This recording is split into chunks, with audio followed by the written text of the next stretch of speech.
Olá, meu nome é André Lucchini, eu sou um reumatologista formado pela Unicamp, terminei minha residência em 2013, me formei em medicina em 2007. Queria primeiramente agradecer o convite do Instituto Caduceu para lecionar o módulo de reumatologia ocupacional, um curso de pós-graduação em reumatologia. Atualmente eu estou fazendo um doutorado em epidemiologia aqui no Canadá. Minha pesquisa é sobre artrites e trabalho, é um programa online para ajudar os pacientes com artrite inflamatória, que exclui osteoartrite, a continuarem trabalhando e evitarem a diminuição da sua produtividade no trabalho, o presenteísmo. A gente vai comentar aqui no finalzinho da aula. Atualmente eu sou um fellow no OMERACT, que é um grupo que pesquisa desfechos, especificamente desfechos ocupacionais, do grupo que eu estou fazendo parte, a respeito de produtividade do trabalhador, e eu também atendo como assistente técnico em perícias médicas. Durante a minha residência de reumatologia, nos finais de semana, eu fiz também uma pós-graduação em medicina do trabalho e perícias médicas. Então, eu também sou instrutor e proprietário do curso e mentoria Eu Perito.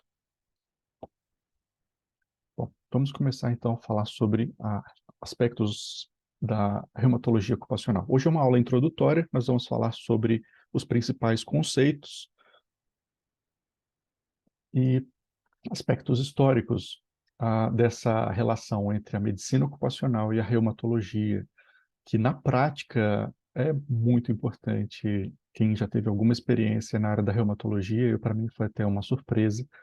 Eu acreditaria que era muito mais o pessoal da ortopedia que acabava lidando com isso, mas grande parte do meu consultório era baseado em queixas ocupacionais e toda a papelada envolvendo o INSS, perícias e também as perícias judiciais para dispensação de medicações de alto custo não disponíveis na farmácia de alto custo e outras questões. Bom, para começar com o primeiro motivador, uma coisa bem simples, né? Visual, uma imagem que mostra como é incompatível uma lesão de artrite reumatoide, uma lesão típica de deformidade articular depois de longo período com inflamação articular, deformidade sequelar e trabalhos que envolvam o uso das mãos. É inimaginável. E geralmente, antigamente pelo menos, isso era visto com mais frequência no consultório. Hoje é quase uma surpresa quando isso aparece em pacientes jovens, mas ainda acontece. Não são todos os profissionais, todos os lugares do Brasil que têm acesso a especialistas que estejam atualizados. Com o advento dos imunobiológicos, esse prognóstico melhorou muito, o prognóstico de controle de atividade da doença e também o prognóstico ocupacional.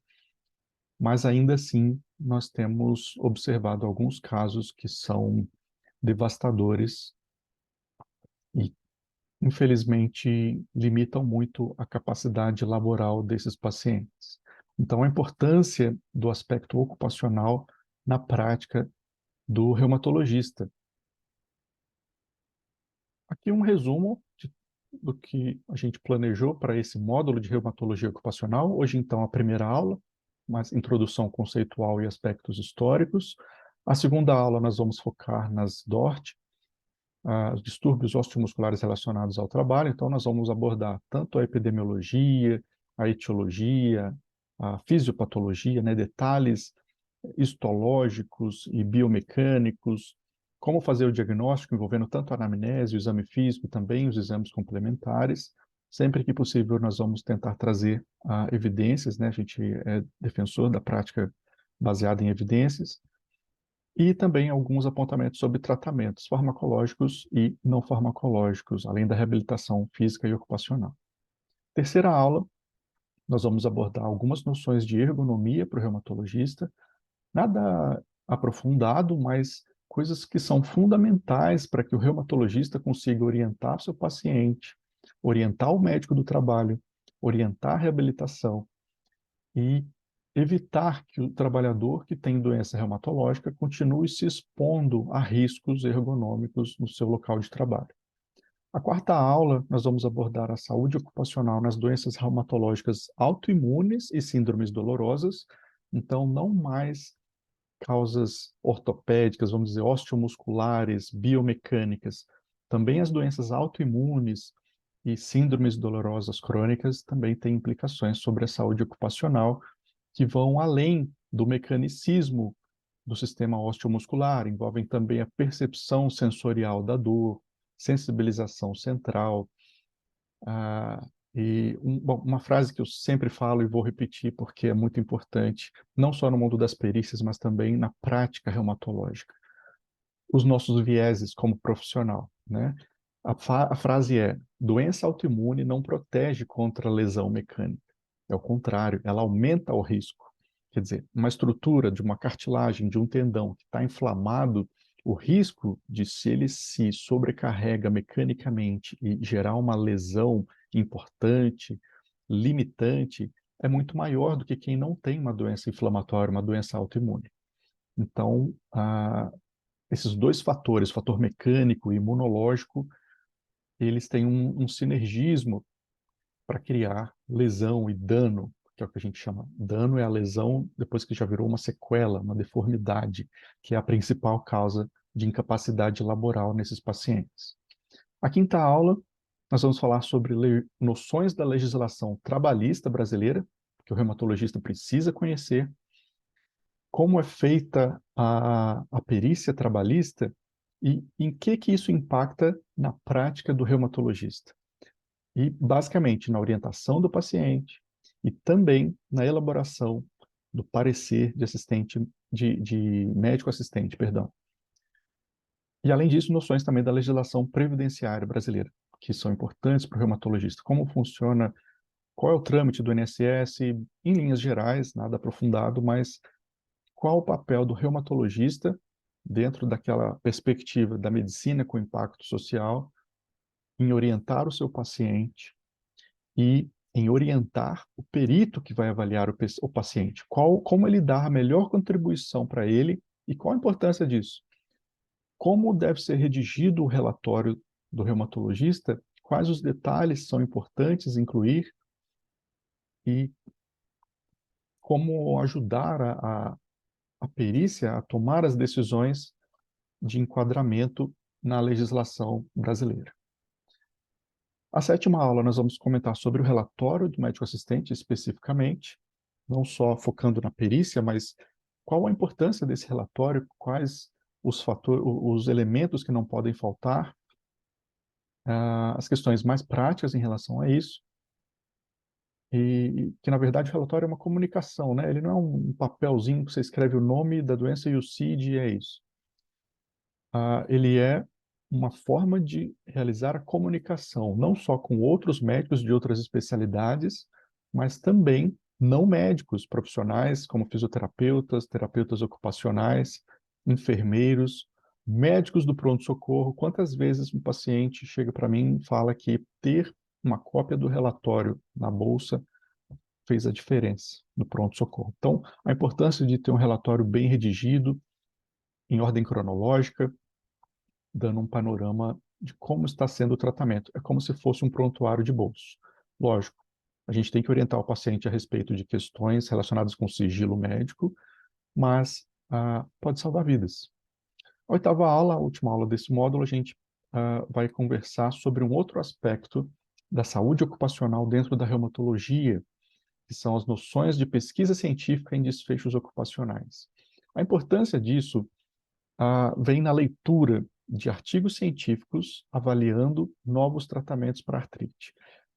Nas pesquisas que envolvem imunobiológicos, já ficou bem claro que os desfechos ocupacionais, seja absenteísmo, presenteísmo, faltas ao trabalho, a produtividade do trabalhador, o custo social e o custo para as empresas, e para o trabalhador, principalmente, né, em qualidade de vida, esse tipo de desfecho é muito importante para o trabalhador. A qualidade de vida, nós temos estudos aqui usando o PROMIS dos Estados Unidos, um estudo que foi apresentado no EULAR esse ano, que mostrou que naquele banco populacional, usando aqueles instrumentos, os desfechos ocupacionais, quer dizer, ser capaz ou não de trabalhar, foi o principal preditor de qualidade de vida nos pacientes com artrite reumatoide.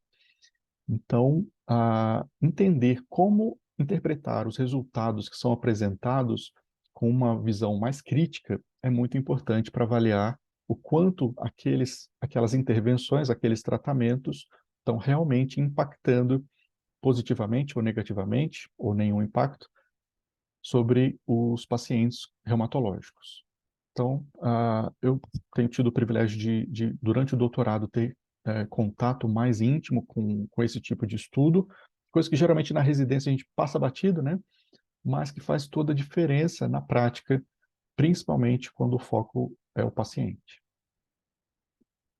Muito bem, então hoje a aula, Introdução Conceitual e Aspectos Históricos, o roteiro da aula que eu preparei. A gente vai começar então com os aspectos históricos da relação entre reumatologia e medicina do trabalho. Em seguida, nós vamos conversar sobre os modelos de saúde, né? O modelo tradicional, centrado na doença, centrado no médico, e agora o modelo contemporâneo proposto pela Organização Mundial da Saúde, que envolve a saúde biológica, a saúde psíquica e a saúde social.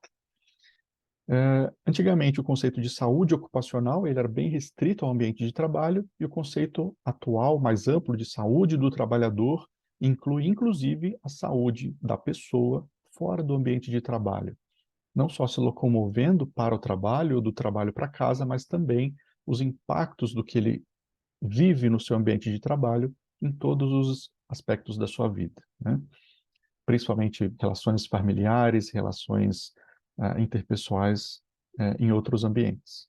Nós vamos comentar brevemente sobre o que a gente tem visto, né, na atualidade aí, desde que surgiu a conversa sobre a inteligência artificial, e quais as possíveis implicações e dentro do processo histórico, o que a gente está chamando hoje de indústria 4.0, ou quarta revolução industrial, quais os impactos desses avanços tecnológicos na saúde do trabalhador. E o que a gente pode fazer a respeito, tanto como cliente das empresas, como também como médico e atuante nessa situação social e econômica em que a gente vive, né?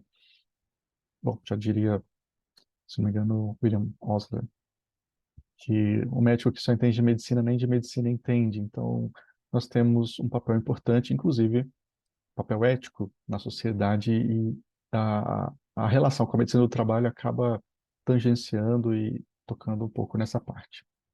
Bom, uma pergunta, talvez a mais frequente, desde que você é não só reumatologista, mas reumatologista principalmente, quando você dá o diagnóstico, muitas vezes a pergunta que vem não é, doutor, eu vou ficar bom, eu vou ter cura. Às vezes é, doutor, essa doença aposenta? Então a gente vai comentar um pouquinho sobre a deficiência, perdão, as diferenças que existem entre o diagnóstico, né, a doença, o CID, a deficiência, que é qualquer desvio da normalidade, o que é funcionalidade, como é que a gente mede funcionalidade, o conceito de incapacidade laboral, que é o que a gente tem, inclusive, na legislação, e o conceito antigamente chamado invalidez, hoje a gente chama de incapacidade laboral,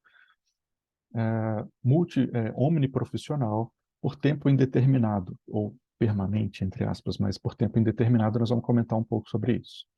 Outros conceitos importantes, produtividade e eficiência, são conceitos que estão bem relacionados um com o outro, absenteísmo e presenteísmo, que é o que a gente vê principalmente na literatura científica sobre desfechos ocupacionais.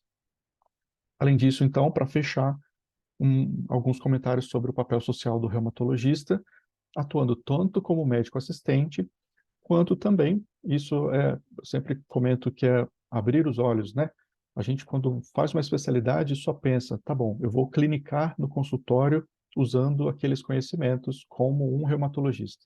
Só que o leque de oportunidades no mercado de trabalho do reumatologista é muito mais amplo do que isso. Não é também só indústria farmacêutica, mas o campo das perícias é um campo bem promissor, com uma remuneração muito interessante que dá para conciliar com o consultório, e é um campo em que você, como especialista, está sempre à frente, porque muitos dos peritos que a gente vê, tanto em perícias judiciais quanto do INSS, não são especialistas, ou são ortopedistas que têm uma outra visão sobre as doenças autoimunes reumatológicas, não tem uma visão tão aprofundada quanto os especialistas. Mas nós vamos comentar mais para frente com mais detalhe. Então, hoje, então, começando sobre os aspectos históricos. Bom, vamos começar com o pai da medicina, né? Hipócrates. Nos trabalhos de Hipócrates, nós temos alguns apontamentos sobre o trabalho. Eu selecionei 3 para a gente comentar. Mas, bom, lembrando na época de Hipócrates, quem fazia o trabalho geralmente eram os escravos, na Grécia Antiga. Mas ele sempre comentava sobre a importância dos fatores, dos hábitos, dos fatores ambientais interferindo também na saúde do homem. Um trecho interessante que eu achei no texto Preceitos, é das obras dele, que ele fala: o excesso de trabalho exige uma dissuasão gentil. Então, hoje em dia a gente vê aí uma epidemia de burnout, né?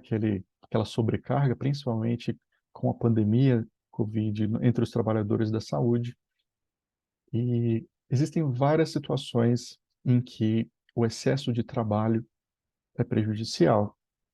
E aí entram vários atores, entra o empregador, entra a sociedade, entra os significados do trabalho para o trabalhador, né? Se ele é arrimo de família, se ele tem filho para criar, e como o médico interfere nesse aspecto e como é importante ele ter uma formação humanista para ele ser efetivo e preservar a saúde do trabalhador, evitando o exagero, quando possível. Inclusive o papel social de criticar quando o sistema em si capitalista ou qualquer outro sistema que exija um excesso de trabalho que desrespeita o direito individual à saúde, como isso precisa ser, não pode ser negligenciado, né? Bom, no, na obra sobre ares, águas e lugares, ele fala: sempre que os homens andam muito e muito frequentemente a cavalo, então, não só o hobby, mas também profissões em que isso é exigido, é, ele comentava: muitos são afetados com reumatismo nas articulações, ciática e gota, e são impotentes. Então, na obra de Hipócrates, algumas coisas são até folclóricas, né? Mas às vezes tem um fundo de verdade, né? Lesões mecânicas ali na região escrotal, na coluna lombar, na região sacral, o impacto entre o cavaleiro e o cavalo pode levar lesões. E, por último, em Aforismos, ele fala: quando se está em estado de fome, não se deve trabalhar. Eu fiquei imaginando, né? O contexto dos escravos parece muito distante, né? Mas no Brasil até 1800, quase 1900, a gente ainda tinha essa discussão, né? É importante estar alimentado para trabalhar?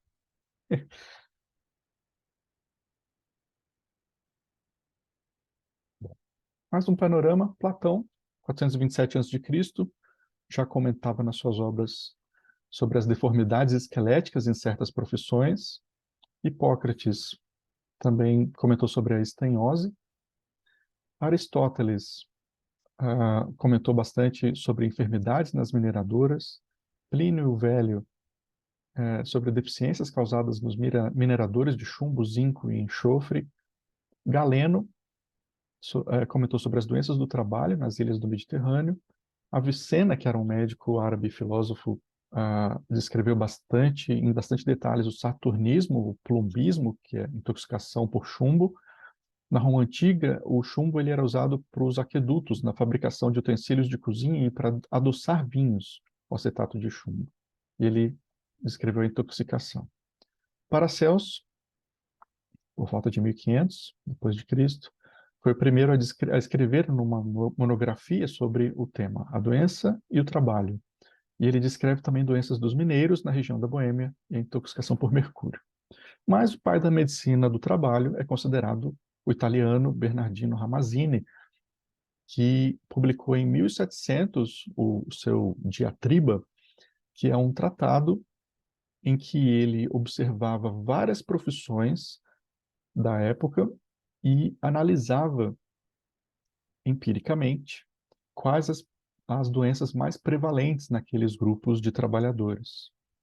Ali no contexto da Idade Média, do mercantilismo, né? Saindo daquela fase em que a igreja era a grande motriz do Estado e todos os mecanismos de dominação dos escravos estavam em atividade e mesmo era a transição antes do começo da Revolução Industrial, quando os servos e trabalhadores lá daquela região feudal foram drenados para a indústria da manufatura, na primeira Revolução Industrial. Então, vamos ler juntos esse trecho. Ramazzini comentava, e era um grande leitor de Hipócrates. Ele fala, o múltiplo e variado campo semeado de doenças para aqueles que necessitam ganhar salário e, portanto, terão de sofrer males terríveis em consequência do ofício que exercem, prolifera. Segundo, creio, devido a duas causas principais. A primeira, e a mais importante, é a natureza nociva da substância manipulada, que pode produzir doenças especiais pelas exalações danosas e poeiras irritantes que afetam o organismo humano. A segunda é a violência que se faz à estrutura natural da máquina vital, com posições forçadas e inadequadas do corpo, o que pouco a pouco pode produzir grave enfermidade. Nesse contexto de evolução das ciências, da biologia, da química, da física, hoje a gente sabe, né, tem gases que podem produzir inflamação, lesões irritativas, e tem algumas doenças autoimunes que a etiologia ainda está sendo investigada e existem hipóteses de que elas possam ser, existe a predisposição genética, mas o gatilho seja ambiental, e isso inclui o ambiente de trabalho. Um exemplo muito simples é, por exemplo, a doença de Sjögren. Nós tem uma revisão do New England que deixa isso bem claro, que existem alguns produtos, principalmente cristais de sílica, que podem ser um dos gatilhos para a autoimunidade do Sjögren. Então, eu lembro um caso que eu estava atendendo, uma professora que ela questionava se o pó de giz poderia ser um dos gatilhos para o Sjögren dela. E aí, nessa revisão, o cálcio não estava listado como um desencadeador de reação autoimune, pelo que a gente sabe até hoje, pela evidência científica, mas sim um irritante. E a irritação, por si só, pode sim produzir, né, interleucina 1, interleucina 6 e a cascata inflamatória não dá para descartar que tenha relação, mas não está documentado que a relação seja linear, que faça parte da cascata de causalidade. Isso ainda está em investigação, mas você vê a importância de você pesquisar sobre a etiologia das doenças autoimunes e também das doenças mecânicas do sistema osteomuscular e entender como o trabalho pode estar implicado na etiologia da doença. Vamos falar um pouquinho então sobre o modelo de saúde, né? Lembrando, uh, lembrando que, bom, estamos seguindo esse contexto histórico, né? Da revolução, da parte então do mercantilismo para a revolução industrial, o surgimento das máquinas e toda a revolta dos trabalhadores, né? Parece muito contemporâneo, né? Aquela história de que a tecnologia avançou e a gente vai ficar sem trabalho e a gente vai ser mais explorado ou a gente vai ficar desempregado e passar fome. Então eles começaram a destruir as máquinas, né? Isso lá na Europa feudal. E não estou fazendo apologia para política nenhuma, pelo amor de Deus, mas aquela consciência de que como que o dono do meio de produção se enriquece? É através da desconexão entre o lucro e o salário, né? Então, essa desconexão que o pessoal chama de mais-valia, é o que promove o enriquecimento do dono do meio de produção, né? E o que isso impacta no trabalho e nas lesões que a gente vê osteoarticulares de ombro, de joelho, de coluna? O objetivo, quando não é a saúde ocupacional, a saúde do trabalhador, o objetivo é extrair do trabalhador o máximo, né? Que a saúde dele se transforme em lucro. Então, o papel da medicina, o papel social da medicina no ambiente de trabalho é preservar, é evitar que isso aconteça, é manter dentro dos limites aceitáveis e investigar quais são os reais limites aceitáveis de exposição a risco ocupacional.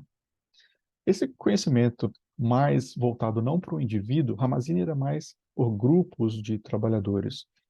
Uh, por volta de 1800, John Snow, que é o pai da epidemiologia, que investigou um surto de cólera, ele percebeu que o que criava essas doenças, a cólera principalmente, não era aquela teoria dos miasmas, né, que vinha pelo ar, ou vapores, era a água, era a qualidade da água.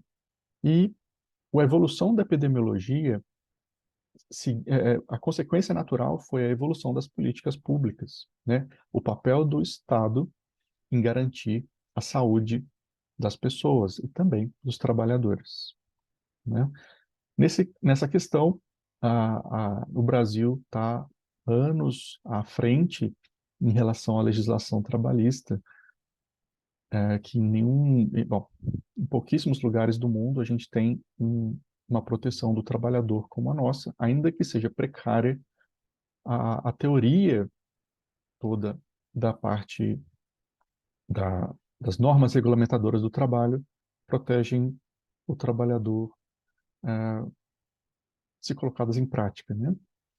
O modelo biomédico, então, que é aquele modelo centrado no cuidado, no diagnóstico, no tratamento, que depende do médico, que é só focado na doença, após a Segunda Guerra Mundial, a criação da Organização Mundial da Saúde, ampliou essa ideia de saúde, né?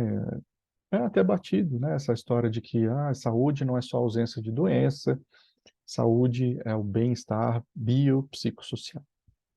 Mas, em linhas gerais, esse bem-estar bem psicossocial, a gente muitas vezes desconecta ele da justiça social, da questão econômica.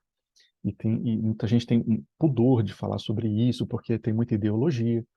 A questão é que a gente, como médico, deve entender a visão de cada um desses atores, desses lados, os argumentos, e analisar, tendo como prioridade a saúde do trabalhador, a nossa saúde como profissionais, e entender que sem evolução do conceito de economia, que basicamente economia significa fazer o melhor possível com o recurso que a gente tem. E o recurso ele é limitado. Então a gente, como administrador público, precisa ter sabedoria para alocar os recursos da forma mais adequada. E eu vou mostrar no finzinho dessa aula que o médico tem um papel fundamental para ajudar todo o sistema administrativo público a realocar os recursos nas necessidades corretas. Quando o médico não exerce o seu papel no consultório, fazendo um relatório bem correto, ele pode estar introduzindo viés em todo o sistema que desloca os recursos para o lugar errado. Bom, historicamente, eu trouxe aqui essas datas que são os marcos, né?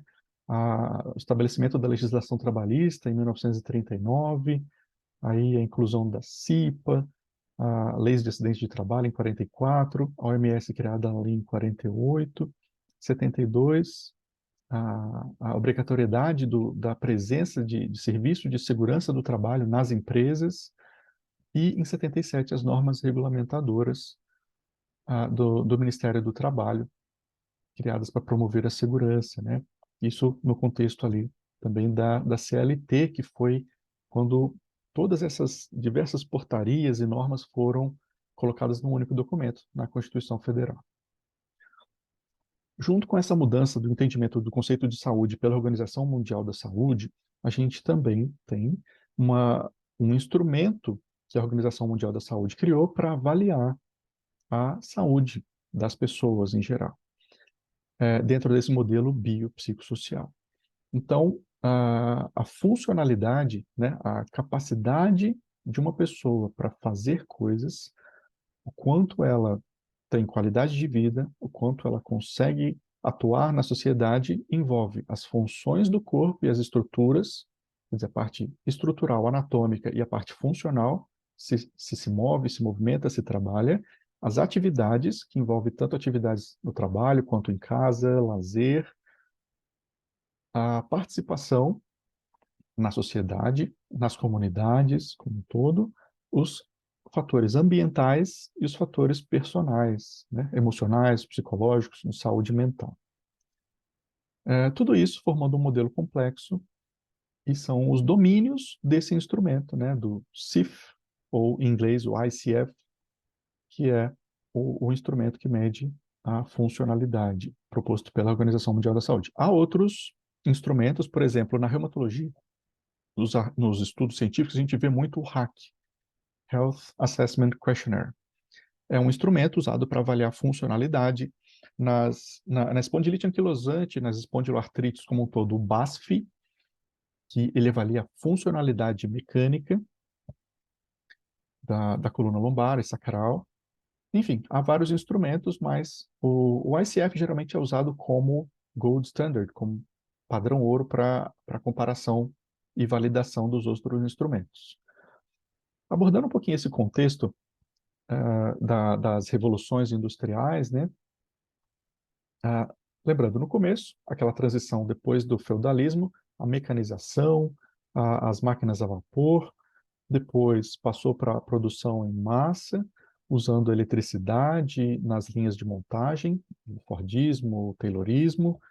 A indústria 3.0, a terceira revolução industrial, aconteceu com a automação, a introdução da tecnologia, surgimento da internet e a robótica, o avanço da automação. E agora, em 2016, o presidente do Fórum Econômico Mundial, professor Schwab, ele lançou um livro, já tinha lançado artigos sobre isso, a questão da descentralização, tanto da produção quanto da venda, que eles chamam de Smart Factory, são sistemas descentralizados, interligados por internet, baseados no Big Data, né, redes sociais fornecendo dados dos consumidores para otimizar o mercado, otimizar a propaganda e otimizar a venda a, através da conexão individual do indivíduo o, com a empresa, mas baseado em perfis que foram possíveis com o avanço também da ciência estatística, com o aprendizado de máquina, machine learning, inteligência artificial, isso tudo para transformar o consumidor em produto e finalmente em consumidor de novo, mas um consumidor muito mais qualificado e propenso a ser efetivamente arrebanhado para o mercado consumidor. Isso impacta o trabalhador, porque quando você tem um processo que é efetivo em dar escoamento para a produção, a pressão no trabalhador aumenta porque ele está sob pressão de ser substituído se ele não for qualificado. Mas se o Estado não garante a ele oportunidades para qualificação, ou mesmo o setor privado não garante treinamento e um plano de carreira que envolva essa qualificação para que ele se mantenha no mercado de trabalho, ele está à mercê do que pode acontecer. Um dos frameworks que foi criado tanto para guiar investidores quanto consumidores, a gente chama de o framework ESG, que é basicamente o framework da sustentabilidade, né? Que envolve três fatores. O E, do inglês de environment, é o ambiente. Então, as políticas de compliance das empresas com o meio ambiente, em relação à poluição, ao aquecimento global, a proteção da biodiversidade, por exemplo, criação de barragens respeitando a, as matas ciliares, a vegetação do local, as políticas de reflorestamento, enfim, redução de emissão de carbono. Esse é o E. O S é o critério mais social, então a questão que está muito em voga, tanto em pesquisa quanto em contratação, que é a questão da diversidade e inclusão. de raça, gênero, cotas para deficientes, é, a, a, bom, todos os esforços contra discriminação, preconceito, questões históricas, de reparo histórico, são coisas polêmicas, mas que a gente não tem como negar que isso está em vigência na sociedade. E uma coisa importante, esse ESG, ele é percebido pelas empresas, ou deve ser percebido pelas empresas, como algo que agrega valor ao produto. Uma empresa, por exemplo, vários escândalos, por exemplo, a Zara, que faz produtos e aí vem aquele escândalo, mas quem produz isso é a pessoa pobrezinha lá na África que trabalha tá ali trabalhando num esquema de trabalho escravo, né? Isso, ao olho do consumidor, diminui ou deveria diminuir o valor da marca, porque as práticas dela não são alinhadas com o framework ESG, que envolve então o ambiente, né, o social, essa questão do como a empresa está inserida na sociedade onde ela está, e governança, que é a parte mais burocrática, que tem a ver também com a sociedade, que tem a ver com ela ser, bom, medidas anticorrupção, pagamento de impostos e proteção dos trabalhadores com bom, protegendo contra riscos, riscos contra a saúde do trabalhador e evitando a sobrecarga no sistema de saúde público. É, aí é um framework que acaba favorecendo a consciência, né? Muitas pessoas não dão bola para isso e pensam que isso é mimimi. No entanto, se a gente não tiver guias, se não tiver limites, e é engraçado, né? A democracia acaba sendo isso, é o limite do individual. Quando o individualismo está muito arraigado na sociedade, a gente acaba perdendo essa visão panorâmica e deixa de ser uma sociedade, passa a ser indivíduos lutando para crescer. E isso põe em risco, porque esses interesses individuais de quem tem poder acabam afetando a saúde daquele paciente seu que está ali na sua frente no consultório, que está doente, que ele foi para uma perícia do INSS e o INSS falou que ele está apto para trabalhar, mas você consegue perceber que a doença está em atividade, a articulação está inflamada. E, no entanto, ele não conseguiu o benefício previdenciário, ele vai no médico da empresa, o médico da empresa não deixa ele voltar a trabalhar e ele vem para você, reumatologista, especialista, para você resolver o problema dele. E aí? Ele está no que a gente chama de limbo previdenciário. Nem ele pode voltar a trabalhar, nem ele conseguiu o benefício do INSS, e ele já cumpriu os 15 dias que são pagos pela empresa, mas o INSS não vai pagar dali para frente, ele não vai receber salário, mas ele não pode trabalhar. Ele pode recorrer ao INSS e pedir uma nova perícia, que vai ter uma demora. Ele pode entrar na Justiça do Trabalho, na Justiça Previdenciária, se a nova perícia administrativa não resolver o problema. E nisso ele vai contar com você, reumatologista, para estar do lado dele, apoiando ele, simplesmente falando a verdade, mas falando a verdade inteira. Não colocando só o nome da doença que ele tem, o CID e o remédio que ele está tomando no relatório. Sem previsão de alta. Eu já fiz, infelizmente, durante a minha formação, que eu não tinha conhecimento sobre isso, né? Relatórios simplificados assim e que são mais prejudiciais ao seu paciente do que benéficos. E não se esqueça, o paciente está de olho, o paciente sabe quem é efetivo, quem é o reumatologista efetivo para advogar em favor do que ele tem direito. Não é beneficiar em troca de preferência do paciente, mas se você faz o seu papel bem feito, você pode ter certeza que isso vai ser valorizado, sim. O paciente sabe quem é o médico que vai além de só passar remédio e pedir exame, né? Isso na reumatologia, um professor nosso da Unicamp, Dr. Samara, falava, reumatologia é o último reduto da clínica médica, né? Você realmente tem que entender sobre o corpo todo, sobre imunidade, ciência básica, ortopedia, prótese, órteses. É muito amplo, porque a autoimunidade afeta o corpo inteiro. Então, a conversa com os outros médicos é importante, a conversa com o sistema de saúde é importante, e a conversa com o paciente deve ser sempre esclarecedora. Bom, e aí vem aquela pergunta: doutor, a minha doença aposenta? Que benefícios eu posso ter a partir dessa doença? Eu posso ser contratado como deficiente físico? Eu entro na cota? Eu tenho direito a entrar na cota? Então, essa pergunta é muito recorrente, né? E é importante a gente saber a diferença entre deficiência e incapacidade. Lembrando, a gente parte do conceito de rigidez, né? Normalidade. Quem não tem doença nenhuma é o padrão de referência.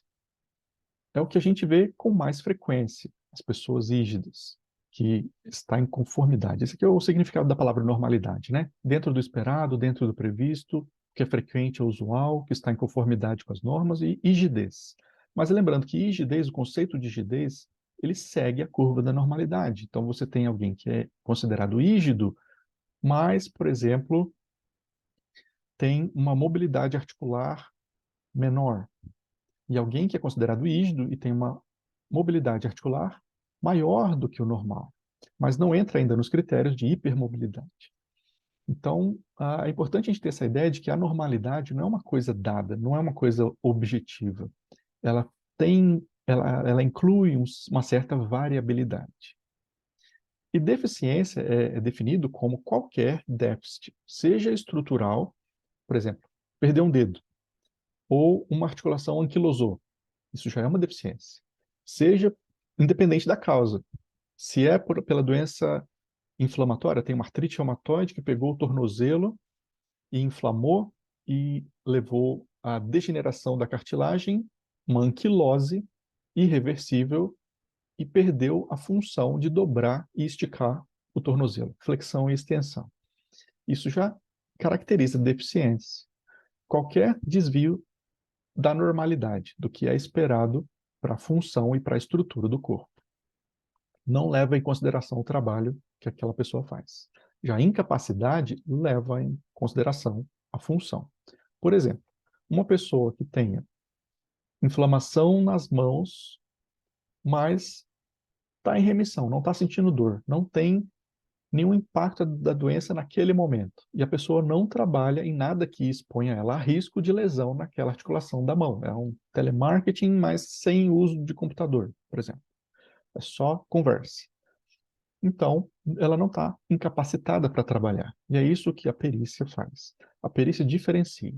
O que faz a pessoa poder ser afastada do trabalho ou fazer jus à aposentadoria especial, em geral, é a incapacidade. Há exceções.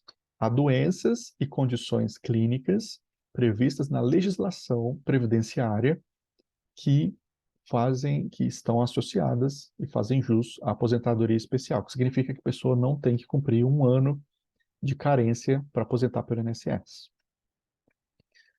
E, entre elas está, por exemplo, a espondilite anquilosante, que na lei estava como espondiloartrose anquilosante, a nomenclatura errada, mas é espondilite anquilosante. Além disso, lesões renais graves, lesões neurológicas graves que podem estar presentes, por exemplo, no lúpus. Então, é caso a caso, mas você vê, essa pergunta que o paciente te faz, aposento, tem algum benefício? Não é simples de responder, tem que ser avaliado caso a caso. Não é pelo CID, na maioria dos casos. É pela avaliação entre a doença e o ambiente de trabalho e a função que a pessoa exerce, o trabalho que a pessoa exerce. Geralmente é considerado que o médico do trabalho, ele tem a premissa de fazer essa avaliação, mas a avaliação do médico do trabalho muitas das vezes é enviesada, porque ele é um preposto da empresa, né? Então, é importante a gente, como reumatologista, ter isso bem claro para a gente dar respostas corretas para o seu paciente, né? Orientar ele adequadamente, aonde que ele tem que ir. O papel maior do médico é de educador, né? Então, a gente tem que saber para poder ensinar. Funcionalidade, como a gente comentou antes, é a capacidade para executar determinada tarefa, seja tarefa no dia a dia, seja tarefa no trabalho, seja a, a, a questão funcional mesmo da articulação, né? Se a pessoa consegue mexer ou não, consegue fazer todos os movimentos previstos para aquela articulação, qualquer diminuição na funcionalidade caracteriza deficiência. Se isso impacta no seu trabalho, ou em risco, ou em lesão, é a incapacidade. O que era chamado antigamente de invalidez, então, era quando essa incapacidade afetava qualquer trabalho por um tempo que era considerado lesões irreversíveis, então aquela incapacidade era definitiva. Hoje a gente sabe que, à medida que a ciência avança, a medicina avança, o que antes era invalidez se torna incapacidade parcial. Uma pessoa que não poderia fazer tudo porque a atividade da doença era incontrolável e a dor e a inflamação não cediam com a medicação que estava disponível naquela época, hoje em dia não é mais invalidez, é uma incapacidade para fazer algumas funções, alguns trabalhos, mas outros trabalhos podem ser feitos, e aí que entra a reabilitação profissional, que é prevista pelo INSS. Muitas vezes o perito ele tem o poder de encaminhar o paciente para a reabilitação e, pelo menos em tese, essa reabilitação deveria ser capaz de recolocar aquele trabalhador no mercado de trabalho, levando em consideração, lógico, a idade, né, a educação, a qualificação do trabalhador. É um critério mais socioeconômico, né, mais humanista. Mas é possível ser feita até a qualificação do trabalhador com a reabilitação. Isso é definido, que ele ganha um certificado e ele consegue se inserir numa outra tarefa que ele estudou para exercer e que não vai lesionar aquela estrutura do corpo dele, que não pode ser lesionada. E aí a importância do reumatologista saber qual a estrutura e que tipos de movimentos, que tipo de posições devem ser evitados por aquele trabalhador. Porque na cartinha, se o reumato, além de falar o que ele tem, a doença, o prognóstico, o tratamento, como responder ao tratamento, ele também fala, independente disso, esse paciente tem mais risco de lesão nessa estrutura do corpo, especialmente se ele faz posições antiergonômicas ou se ele se expõe àquele fator de risco por muito tempo. Então, o que que ele pode sugerir? E é sempre como uma sugestão ao médico do trabalho, porque, lógico, é premissa do médico do trabalho fazer isso, fazer aquilo. Mas a gente, como médico assistente reumatologista, tem como, através de um documento, explicar que o especialista sugere que esse tipo de esforço seja evitado. E na maioria das vezes o médico do trabalho escuta o que a gente está falando, principalmente quando faz sentido.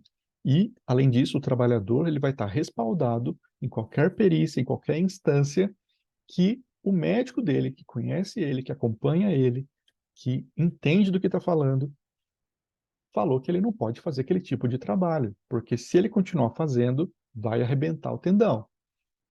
Tem risco dele ficar, então, inválido, incapaz, entendeu? Então, o papel do médico assistente vai muito além de só diagnosticar e tratar e prescrever. O tratamento vai muito além do consultório, né? Acompanha o paciente.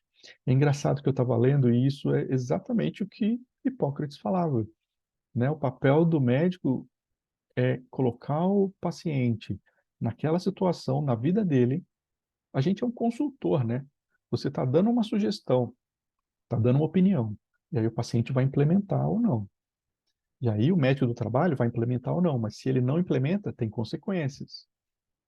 E quanto melhor o seu trabalho como reumatologista de comunicação, mais chance tem do paciente realmente atingir a remissão, realmente atingir o objetivo dele, que é ficar bem, e poder trabalhar bem, né?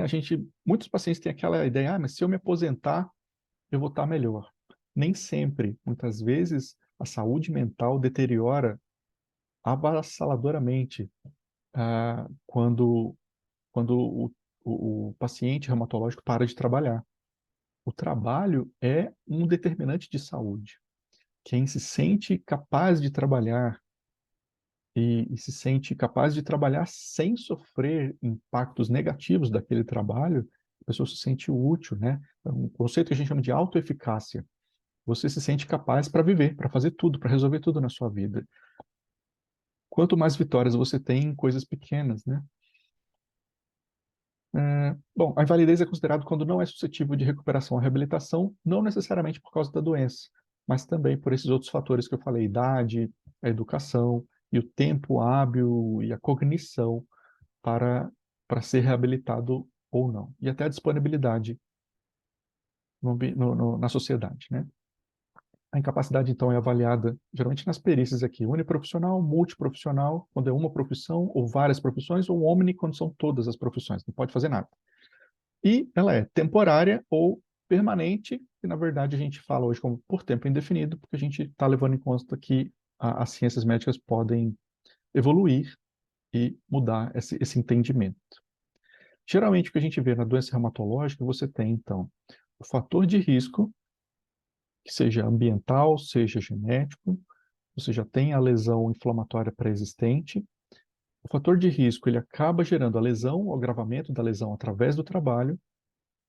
Na doença autoimune, você tem, então, os gatilhos, né, os fatores desencadeantes que geram a atividade da doença, e essa atividade da doença, se não bem controlada, pode levar a dano. Esse conceito de atividade da doença e a transição para dano é porque a doença reumatológica, ela é intermitente. O curso dela é intermitente. Tem os flares, né? Você tem atividade e você tem remissão.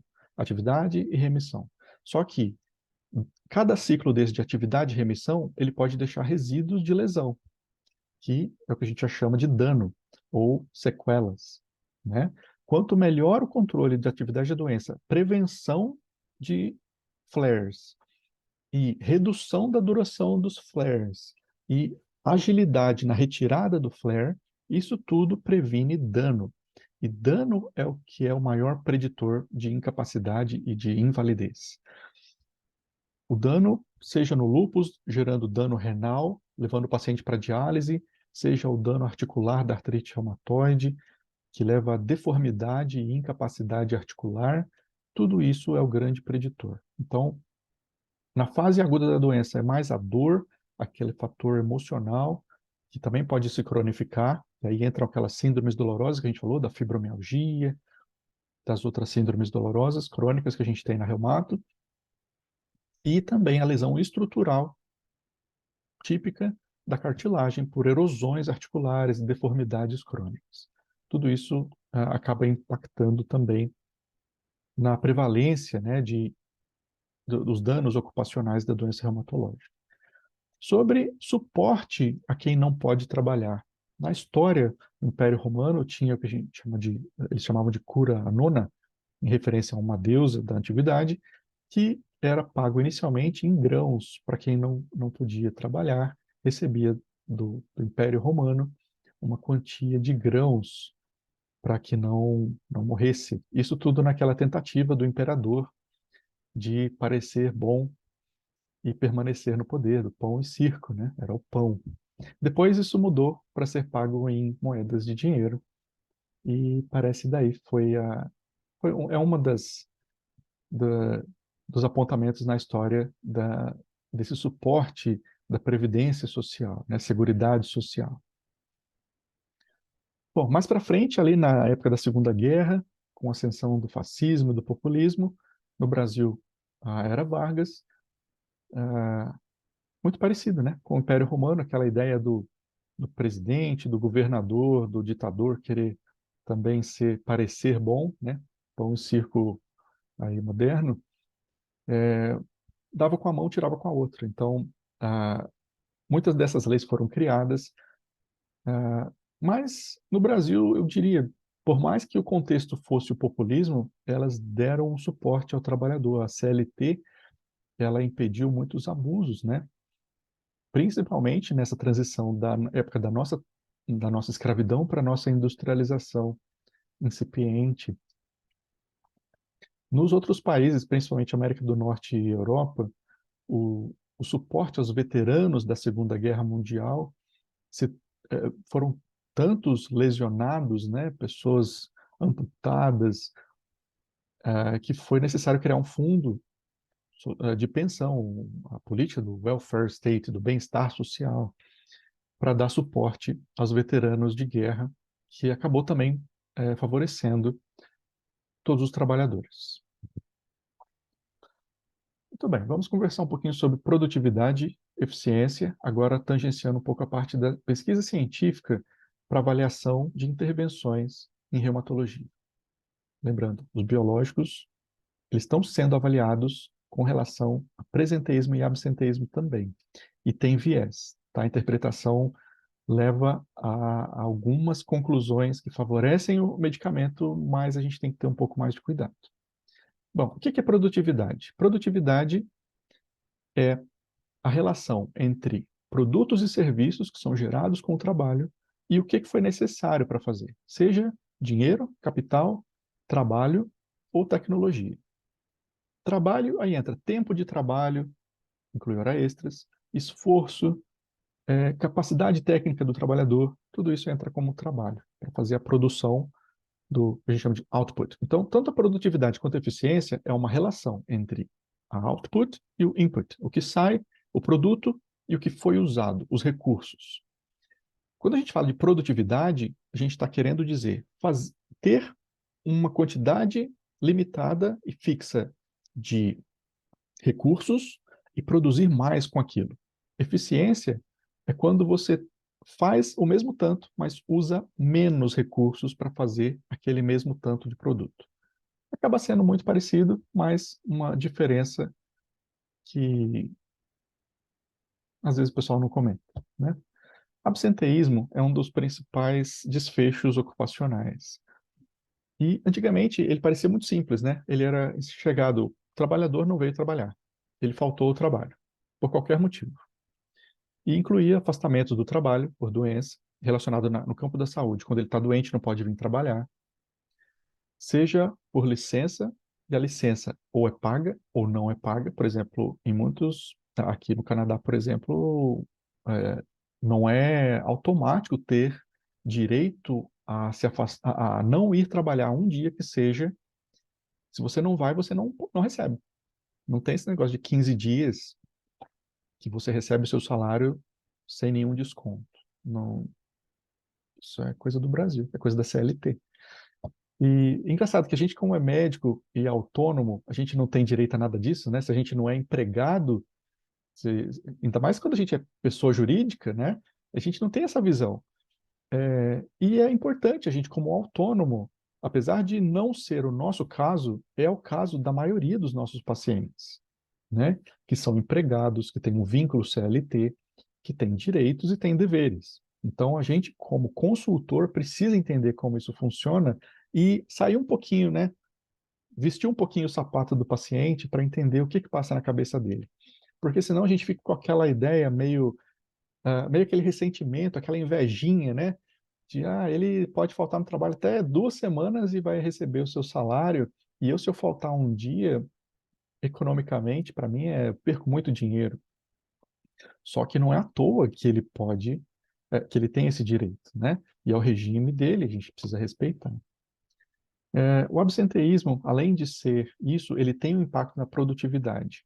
Tanto o trabalhador não está lá fazendo o trabalho dele, quanto se é um trabalho que depende dele como parte de um time, isso influencia a produtividade de todo o time, né?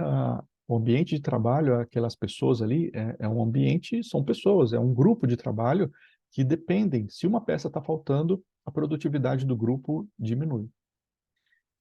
O conceito atual de absenteísmo, ele também, e principalmente por influência da saúde, ele, ele agora ele é ampliado, ele também ele não é só para os trabalhadores que estão empregados, ele também leva em conta que se a pessoa ficou doente, ele pode ter perdido o emprego porque ficou doente.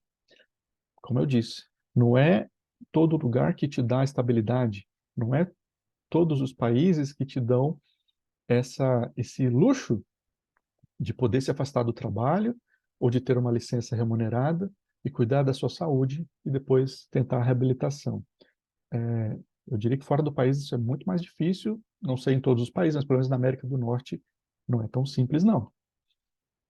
Ah, Além disso, absenteísmo também refere à aposentadoria precoce, uma pessoa que por causa da doença dela, ela não consegue mais, ela acaba se aposentando antes do que ela aposentaria se ela fosse rígida. Isso também leva em conta quando a gente está avaliando principalmente com aquele olhar de administrador público. O reumatologista pode estar bem capaz de exercer também. E outro critério também que entra como absenteísmo é a redução da rotina de trabalho.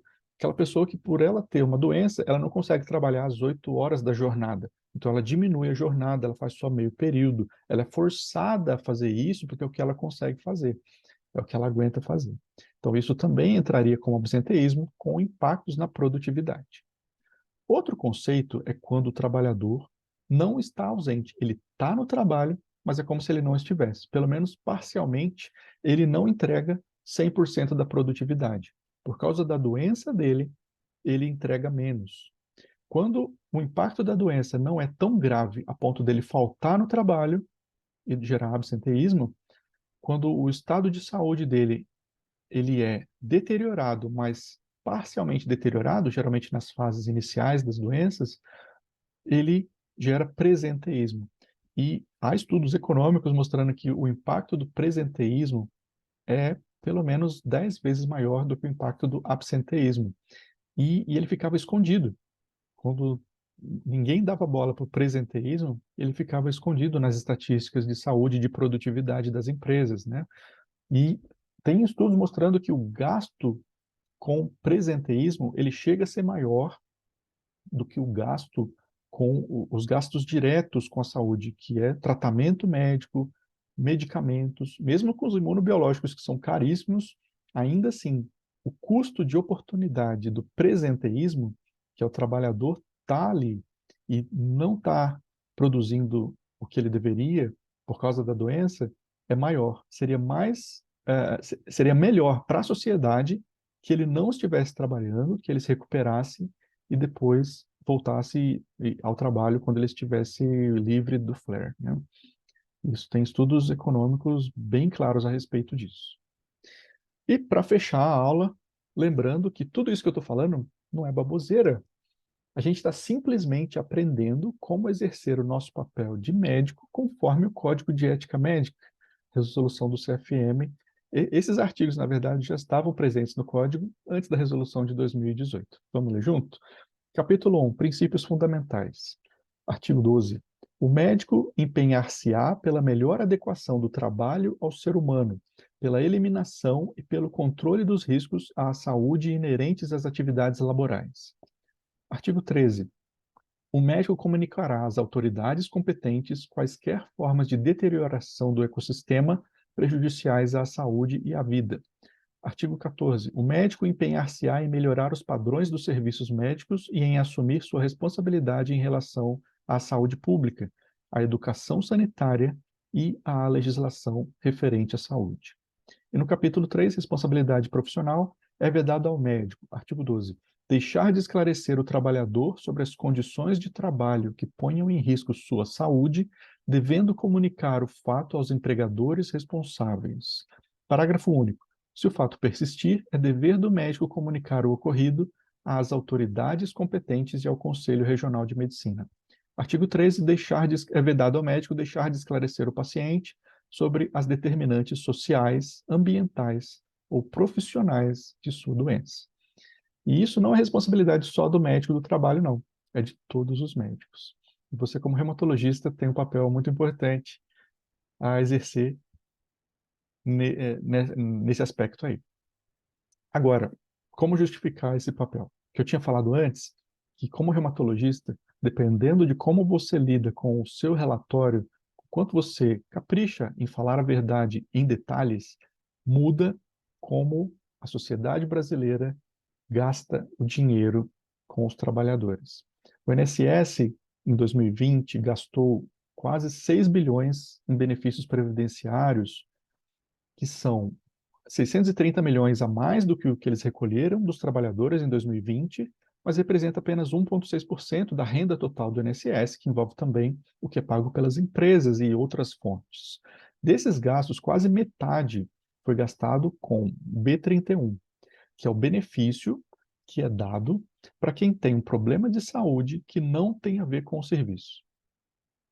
Porque eu falei, aquela pessoa com artrite reumatoide que trabalha falando e não tem acometimento das aritenoides, né? Enfim, não criou nexo de causalidade entre a doença de base e o que foi observado de limitação. Então, ele não pode trabalhar, mas não tem nada a ver com o trabalho. A causa não é o trabalho, não é o ambiente de trabalho, não é como o trabalho é exercido. São quase metade dos benefícios pagos. e só 2% são gastos com o B91, que são o benefício que tem causalidade, que a causa do problema de saúde é a forma como o trabalho é feito. É alguém que teve uma lesão no ombro, e aí o trabalho exige fazer força, com erguimento, com sobrecarga do supraespinhal, e ele se rompeu, o tendão rompeu, e aí então ele faz jus ao B91, ou acidente típico de trabalho. A pessoa caiu da escada, machucou, e, enfim, precisou fazer cirurgia. Então esse é o B91.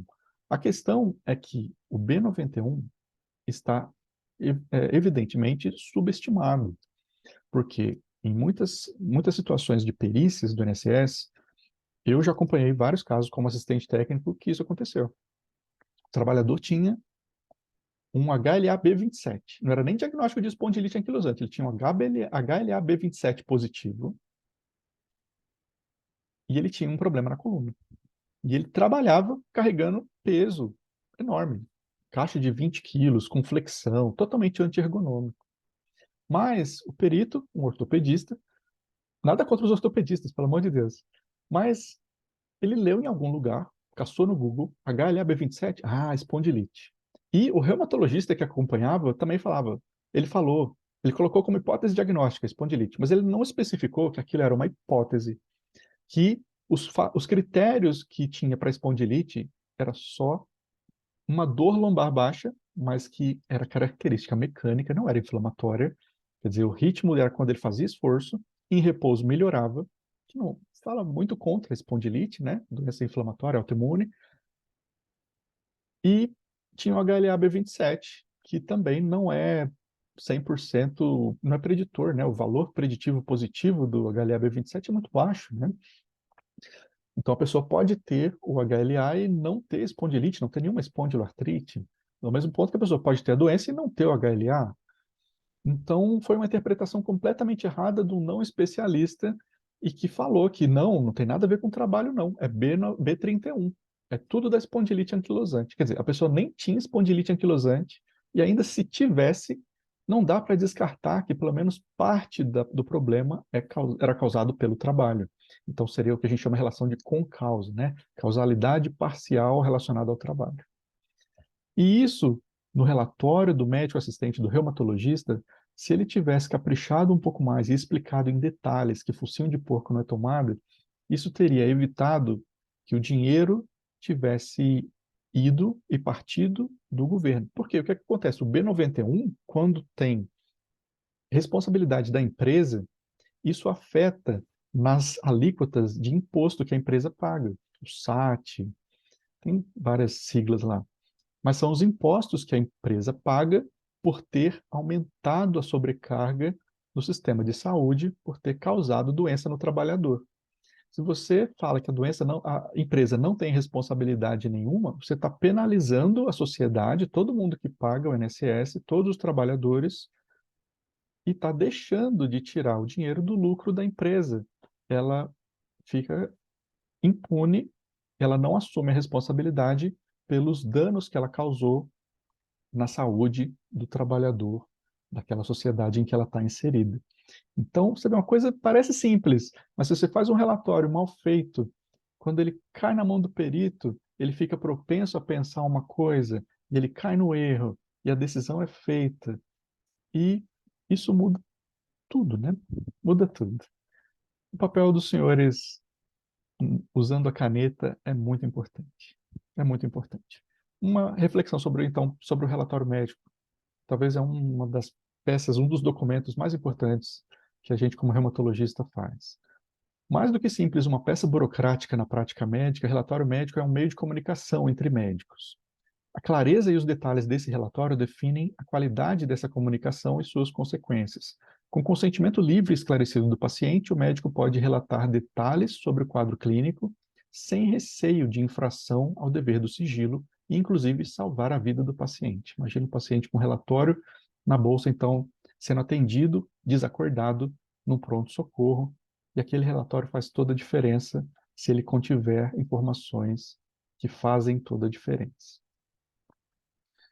Bom, nesse link que eu coloquei nesse slide, tem um template. Depois, na aula específica sobre relatório médico, eu vou destrinchar esse template, mas se vocês ficarem curiosos, basta acessar lá a pasta do Drive, a gente tem um template sobre os itens importantes, uma reflexão sobre o relatório médico. Bom, aqui as referências e, por favor, fiquem à vontade se tiverem alguma pergunta. Obrigado pela atenção. Um grande abraço.